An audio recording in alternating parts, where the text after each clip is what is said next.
So, babatiin ko lang ng advance happy birthday and Merry Christmas na rin yung aking trigonometry, analytic geometry at physics teacher na isa sa mga pinanggagalingan ng fundamental knowledge ko sa mga subject na yan.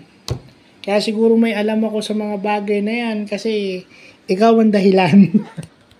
Hindi nga ako siguro makakasurvive ng college kung wala ka. I've never did what I did without you as part of it.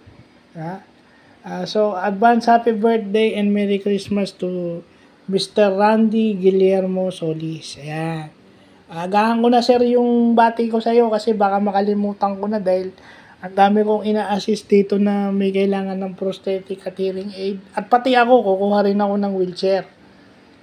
So, yun. Kaya mauna na ako bumabati sa'yo, no? So, sana yung health mo intact, no? More blessings on your birthday. No?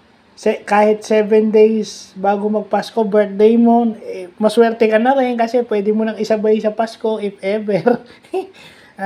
Yun na lang yun. Continue to teach discipline to students now. Although alam ko na iba na yung mga estudyante ngayon compare sa amin, pero sana hindi pa rin nawawala yung dedication mo, tsaka yung passion mo to teach. No? So kung ikaw lang sana magiging teacher nila dun sa mga subject na nabanggit ko, siguro mas magsisipag sila. So how I wish na kung kahit man lang analytic geometry, ikaw sana magturo ng analytic geometry na yun. O kahit kung may analytic geometry pa na dapat ikaw na lang yun. Or kung kasi ang trigo ngayon included na sa geometry So sana yung analytic geometry with calculus, with differential calculus, although hindi na tayo umabot sa calculus, pero I'm trying my very best to learn differential and integral calculus. Sinasabay ko yan.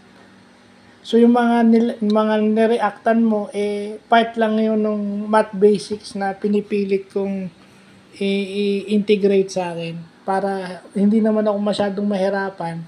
Pag nagka-calculus na ako, nandun na nga ako sa partial fractions, case 4. Babalikan ko nga yun siguro by next year na. So, happy birthday po ulit, sir. God bless you. And Merry Christmas to you and Ma'am Che and to your wonderful and wonderful, intelligent, and athletic kids. So, yun lang po at maraming salamat.